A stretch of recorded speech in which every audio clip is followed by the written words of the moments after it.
स्वागत है शो पे। नमस्कार sir. Very good morning sir, आपको और आपके दर्शकों को सुप्रभात जी, तो शुरुआत करते हैं आज के सफर की। मुनाफे का सफर है मार्केट लाइव, और सबसे पहले नजर डालते हैं बाजार पे, बाजार की हलचल पे, और समझने की कोशिश करते हैं कि बाजार क्या कह रहा है। निफ्टी, बैंक निफ्टी किस तरीके के संकेत हैं, किस तरीके की स्ट्रैटेजी बन सकती है। शुरुआत कर रहे हैं नितिन जी से। नितिन सर, बाजार को जो लेवल्स, जिस तरीके के रिकॉर्ड लेवल्स कहीं ना कहीं शायद आपके एस्टिमेशन से, एंटिसिपेशन से पहले ही, भले ही वो 20,000 हम टच ना कर पाए हों, लेकिन कहीं ना कहीं उसी तरीके के लेवल्स और रिकॉर्ड्स बनते हुए शुरू हो चुके हैं। और कितने ऊपर तक जाना है वो आप बता चुके हैं, बड़े नंबर्स बता चुके हैं। फिलहाल जिन लेवल्स पे हम पहुंचे हैं, यहाँ से एक शॉर्ट टर्म के लिए अगर बात करें तो किस तरीके की स्ट्रेटेजी बनती है और क्या संकेत आ रहे हैं? बिल्कुल अभिजीत जी, ये आपने बहुत अच्छा सवाल पूछा आज के दिन में कि अभी शॉर्ट टर्म के लिए, क्योंकि लॉन्ग टर्म के लिए अभी हमको जो काम करना है वो तो कंटिन्यू रखना है। उसमें हमें कोई भी हमारा व्यू चेंज नहीं है। लॉन्ग टर्म के अंदर में दिवाली तक के लिए, दिसंबर तक के लिए हमारा टारगेट जो है वो 22,000 प्लस हो रखा है इनफैक्ट। और ये थोड़ा सा एग्रेसिव टारगेट है, 22,500 22,000, बट मुझे लगता है कि 21,000 21,200 कहीं नहीं गया है दिवाली तक, और बहुत अच्छी रैली पकड़ेगा, खास करके अगस्त ऑनवर्ड, सितंबर 15 ऑनवर्ड। बट शॉर्ट टर्म की अगर हम बात करें तो लास्ट शो में भी मैंने आपसे इस बात पर डिस्कस किया था कि थोड़ा सा कॉशियस रहा हूं मैं, और नीचे लेवल पे कहीं पे भी मिल रहा है मैं उसके अंदर में एड ऑन कर रहा हूं। सो नीचे लेवल पे गिरावट देखिए, निफ्टी या बैंक निफ्टी दोनों के अंदर में भी बहुत गिरावट नहीं दिख रही है।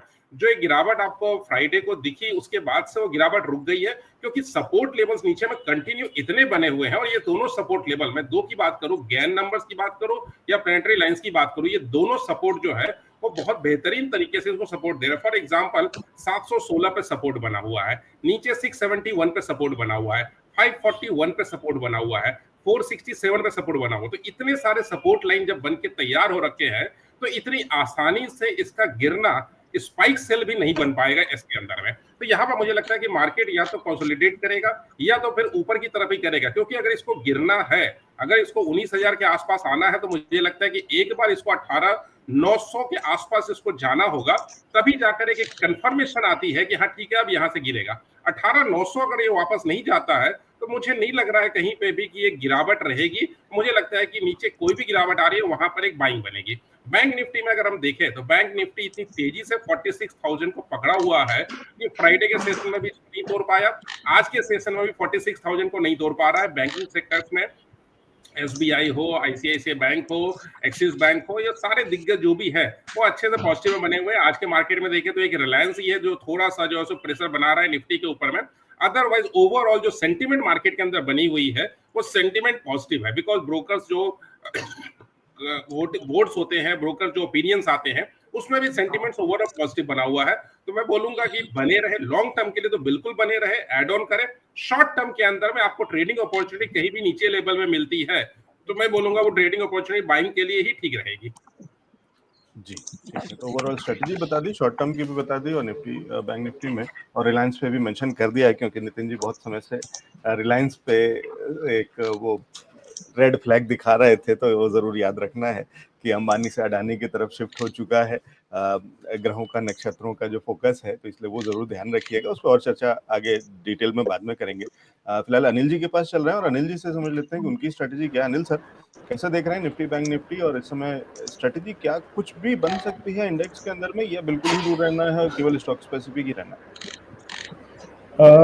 एलेक्स जी, मुझे पिछले हफ्ते में मार्केट काफ़ी रेंज बाउंड रहा है, और उससे मुझे जो इंडिकेशन मिला है वो यही है कि मार्केट काफ़ी कुछ स्टॉक स्पेसिफिक ही चलेगा जैसा अभी तक चलता आया है। अब मार्केट में क्या है कि सेक्टर लीडरशिप की ज़रूरत है, और लीडरशिप जो है ट्रेडिशनल जो इनके पुराने सेक्टर्स हैं वहाँ से नहीं आ रही है।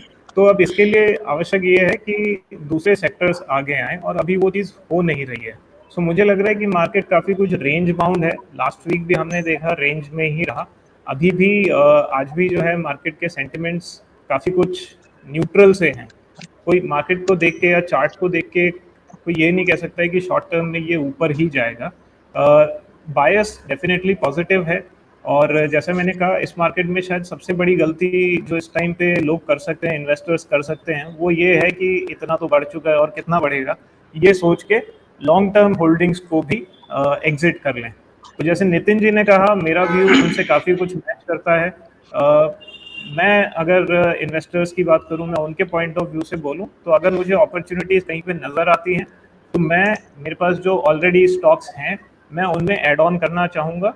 और शॉर्ट टर्म और लॉन्ग टर्म में बहुत अच्छा एक डिफरेंशिएशन करना इन्वेस्टर्स के लिए बहुत बहुत ज़रूरी है यहाँ पे। जी, तो शॉर्ट टर्म और लॉन्ग टर्म में डिफरेंशिएशन बहुत ज़रूरी है, उसको देखते हुए ही स्ट्रेटजी बनानी है।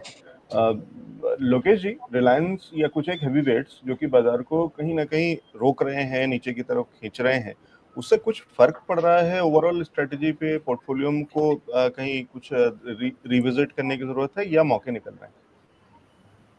सर, आपका सवालों का जवाब देने से पहले मैं एक बार थोड़ा सा पीछे लेके जाना चाहूंगा। पहले तो 7 दिन पहले की बात करें, जब लास्ट मंडे की हम बात कर रहे थे, तो मैंने बोला था बैंक निफ्टी बहुत ज्यादा जबरदस्त परफॉर्म करेगा। जस्ट वेट कीजिए, आज एचडीएफसी बैंक का रिजल्ट आने वाला है, उसके बाद देखिएगा बैंक निफ्टी का परफॉर्मेंस क्या है। तो last week sir Bank Nifty ने 2.5% रिटर्न दिया, जहां पर निफ्टी ने 1% रिटर्न दिया। जो डिफरेंस था, जो बैंक निफ्टी थोड़ा सा लगाट चल रहा था और निफ्टी आगे चल रहा था, मैंने बोला था ये घूमने वाला है बहुत जल्दी, और आपको वो होते हुए दिखा है बैंक निफ्टी में। आप चलते हैं सर थोड़ा सा और पीछे के डेटा में। 18,000 से लेके सर 19,000 आने में हमें लगा 21 महीने सर। 18,800 हमारा जो लाइव हाई था 21 अक्टूबर 2021 को था। 22 या 23 अक्टूबर 2021 को था। अब उसके बाद 18,000 और 19,000 में हमें 21 महीना लगा इसको पार करने में, और नेक्स्ट 21 दिनों के अंदर हम 19,000 से 20,000 के लेवल पहुंच गए। 7 पॉइंट से दूर रहे, बट 21 दिनों के अंदर पहुंच गए। तो जो अनिल जी बोल रहे हैं या जो नितिन जी बोल रहे हैं, आप अगर मार्केट में इन्वेस्टेड नहीं है इस 21 दिन में, पूरे साल में इन्वेस्टेड हैं बट इस 21 दिन में नहीं है, तो आप वो रैली मिस कर जाएंगे। तो ये 21 दिन कब आएगा किसी को नहीं पता, ना मुझे पता है, ना आपको पता है, ना अनिल जी को पता है, ना नितिन जी को पता होगा, ना ही प्रजीत जी को पता होगा। तो मार्केट में इसलिए मैं हमेशा बोलता हूँ इन्वेस्टेड रहना चाहिए। कब ये मौका आएगा, 20-25 दिन 30 दिन ही होता है जो सबसे ज्यादा पैसा बनता है, और आप उस टाइम पे अगर मार्केट से बाहर हो क्योंकि महंगा लग रहा है या सस्ता लग रहा है या डर लग रहा है, तो आपको वो नुकसान हो जाता है। तो पहला चीज, हमेशा इन्वेस्टेड रहिए। स्टॉक स्पेसिफिक चेंजेस हो सकते हैं, जैसे आज मेरे पास ए स्टॉक है, कल मेरे पास बी होगा, बी से सी होगा। पैसा इन्वेस्ट होना चाहिए, मेरा मानना हमेशा ही है। स्टॉक चेंजेस हो सकते हैं, प्रॉफिट बुकिंग आ सकती है, दूसरा स्टॉक मिल सकते हैं जो सस्ते वैल्यूएशन में मिल रहे हैं। जी। तो इंपॉर्टेंट बात ये। अब तीसरा पॉइंट ये सर, हमने जब 16,000 के करीब था मार्केट, निफ्टी 15,800 16,000 था, तो आपको आपको याद हो, हमने तब उस टाइम में दिवाली के वक्त हुआ करता था, मैंने बोला था नेक्स्ट दिवाली में आपको 20,000 देखने को मिलेगा। तो हमें हमें मुझे ट्रोल भी हुआ, मेरे पास बहुत मैसेज भी आए, जैसा कैसे बातें कर रहे हो, अभी तो मार्केट 13,000 जाएगा, 12,000 जाएगा। तो राइट नाउ हम दिवाली से पहले ही 20,000 आ चुके हैं। अब हम अपना टारगेट रिवाइज करके, लास्ट वीक मैंने 20,500 बोला था, अब 20,800 ले लीजिए दिवाली तक।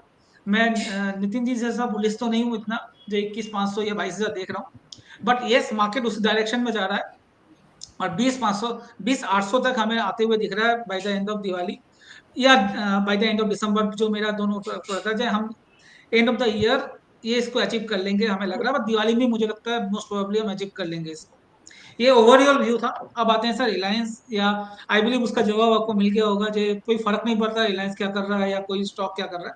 अगर स्टॉक स्पेसिफिक एक्शन में आप बैठे हो तो जबरदस्त मुनाफा बनाओगे सर। एक स्टॉक था, आपको याद हो हम बात कर रहे थे जिंदल, 180 रुपए से सर 400 रुपए आज। एक स्टॉक है सर रिफेक्स इंडस्ट्री, 200 रुपए से 650 रुपए, लास्ट एक साल की बात कर रहा हूँ। ये सारे स्टॉक्स आपके दर्शकों को मैंने पहले भी दिया हुआ है, आप देखिए क्या ट्रिमेंडस रिटर्न ये दे रहे हैं। स्टॉक स्पेसिफिक तो हम बाद में बात करेंगे, बट अगर आप स्टॉक स्पेसिफिक हैं, लास्ट एक साल में जब मार्केट चला नहीं, कभी भी आपको रिटर्न वैसे मिल रहे हैं, तो रिटर्न मिलता रहेंगे। स्टॉक स्पेसिफिक आप अपने आप को चेंज कर सकते हो, प्रॉफिट बुकिंग कर सकते हो, बट मार्केट में बने रहिए, मेरा कहने का मतलब यही है। ठीक है, तो मोटी शॉर्ट बात टर्म में यह भी है। हमें अच्छा लग जी रहा है, कोई दिक्कत नहीं। जी, तो मोटी बात यह है कि इंडेक्स जो है वो एकदम बिल्कुल बढ़िया रिफ्लेक्शन, परफेक्ट रिफ्लेक्शन नहीं है बाजार का। बाजार के अंदर में हो सकता है बहुत सारी और चीजें हो रही हों, बहुत लोग बहुत पैसा बना रहे हों, या बहुत लोग नुकसान में भी हों, और इंडेक्स कुछ और बता रहा हो। तो ये बहुत होता है, और कब अपॉर्चुनिटीज मिलेंगी, कब चीजों को, स्ट्रेटेजीज को चेंज करना है, वो सारी चीजें समझते रहना है। रचित सर, आंकड़ों का खेल और आंकड़ों के बाजीगर तो लोकेश जी हैं, तो नंबर्स तो उन्होंने बता दिए और दोनों चीज़ें हैं। नितिन जी ने जो नंबर्स बताए हैं वो उनका एस्टिमेशन है और लोकेश जी जो बताते हैं जो थोड़ा-सा उनका जो कंजर्वेटिव टाइप का एक वो होता है कि वो कम एक्सपेक्टेशंस रखते हैं, फिर उम्मीद से ज़्यादा मिलता है तो और ज़्यादा मज़ा आता है कि प्रॉफिट से भी जितना आपने सोचा था, टारगेट जो आपने रखा था उससे ऊपर दिखाई दे रहा होता है तो और मज़ा आता है, तो वो तो उनका स्टाइल है। आपके हिसाब से इस समय फंडामेंटल्स के हिसाब से जो कुछ हो रहा है बाजार में, क्योंकि अब बहुत ज़्यादा ट्रिगर्स कुछ बचे नहीं। अब हम ठीक है कि एक अर्निंग सीजन में चल रहे हैं, तो जो रिजल्ट्स आ रहे हैं वो अपने-अपने तरीके से बाजार को पे असर डाल रहे हैं। लेकिन कुछ बड़ा ट्रिगर तो फिलहाल कुछ दिखता नहीं। तो अब कैसे चलेगा और आगे का रास्ता क्या है? हम थोड़ा-सा आराम ही करेंगे, रेस्ट करेंगे इंडेक्स वाइज़? सर देखिए, बिल्कुल सही बात है आपकी कि कोई बड़ा ट्रिगर नहीं है, क्योंकि फ्राइडे को जब आपके शो में मैं आया था तो हम यही बात कर रहे थे कि अब आने वाले टाइम में ट्रिगर्स जो हैं वो कहीं ना कहीं जो रिजल्ट्स हैं उनमें से आएंगे। और अभी तक मेरे को वो ट्रिगर इसलिए नहीं मिला क्योंकि आईसीआईसीआई बैंक का रिजल्ट अच्छा था, but the stock has rallied already, so I am not really very bullish upon that. Reliance industries ने कहीं ना कहीं हमको उतना रोबस्ट रिजल्ट नहीं दिया। कोटक के नंबर्स अच्छे थे, कासा में प्रॉब्लम थी। तो कहीं ना कहीं एक बहुत क्लियर व्यू पॉइंट देने वाला ट्रिगर नहीं आ रहा है। इस ट्रिगर को हम फेडरल रिजर्व की जो पॉलिसी है उसमें भी ढूंढने की कोशिश कर सकते हैं, मगर कहीं ना कहीं देखिए लॉन्ग टर्म के लिए तो मैं बहुत बुलिश हूँ। शॉर्ट टर्म में अब मेरा स्टांस थोड़ा चेंज हो रहा है। इतने टाइम से मैं आ रहा था आपके शो में and I was very bullish, मेरे को वो बुलिशनेस अब कहीं जाती हुई दिख रही है और अब मेरा व्यू और स्टांस थोड़ा चेंज हो रहा है। जब तक हमको 2 कंसेक्यूटिव डे 19,980 के ऊपर की क्लोजिंग नहीं मिलेगी तब तक अब मैं बुलिश व्यू नहीं ले पा रहा हूं। जहां तक हम मार्केट की सपोर्ट की बात करें, 19,450 एक इमीडिएट सपोर्ट मुझे दिख रहा है और एक अगर उससे ज्यादा कुछ प्रॉब्लम दिखती है मार्केट पर, 19,250 को अगर ब्रीच करके 2 दिन क्लोज करेगा तो हम अपना एक हो सकता है कि मीडियम टर्म एक व्यू भी चेंज कर लें। ऐसा नहीं है कि मैं ये कह रहा हूं कि मार्केट यहां से बहुत बुरी तरह से करेक्ट करने वाला है, बट अपसाइड का मुझे कोई कारण अभी एज ऑफ नाउ नहीं दिख रहा है। और इसीलिए मैं कहूंगा जो नितिन जी की अप्रोच है कि बहुत स्टॉक स्पेसिफिक अप्रोच रखें और उसी चीज को अनिल जी ने भी वैलिडेट किया है, मैं उसी पे स्टिक अराउंड कर रहा हूं। बहुत स्टॉक स्पेसिफिक अपने लेवल्स को केयरफुली मैनेज करते हुए चलें। थोड़ा सा अगर पॉसिबल है और प्रॉफिट बुकिंग आपकी कहीं हो रही है तो जरूर अपना कैश अपने पास वापस लेकर आए, क्योंकि जैसा कि मैं हमेशा कहता हूं, नोशनल प्रॉफिट या नोशनल लॉस एक नोशनल ही होता है जब तक वो आपके बैंक बैलेंस में रिफ्लेक्ट ना करे। Don't be very happy with your notional profits, थोड़ा सा उसको बुक करें। आपका जो भी पोर्टफोलियो है उसमें अगर रिटर्न आपको 50-60% का आ रहा है, आई वुड सजेस्ट 40-45% वहां से निकले। मैं ये नहीं कहता कि वो और ऊपर नहीं जाएंगे, मगर नीचे आएंगे तो आपके पास पैसा रहेगा खरीदने के लिए, जो एक खुशी का कारण बन सकता है। One has to have a very realistic approach. मैं बहुत ज्यादा बुलिश अभी नहीं हो पा रहा हूं। और जहां तक बैंक निफ्टी की बात है, bank Nifty has out perform my ideas, but somehow I am unable to change it। ये मेरी पुरानी प्रॉब्लम है। I am not very bullish on bank Nifty right now। और बैंक निफ्टी में और बैंकिंग स्टॉक में मैं बोलूंगा कि अभी भी आप थोड़ा सा अपना अगर पैसा निकाल सकते हैं तो अच्छा है। जहां तक एनबीएफसी की बात है, एनबीएफसी में I am bullish, but banking जो कोर बैंकिंग है उसमें मेरे को अब बुलिश होने में बहुत ज्यादा डर लग रहा है। तो this is my view point. Market में बहुत ज्यादा गनगो होके अभी खरीदारी करने का टाइम नहीं है।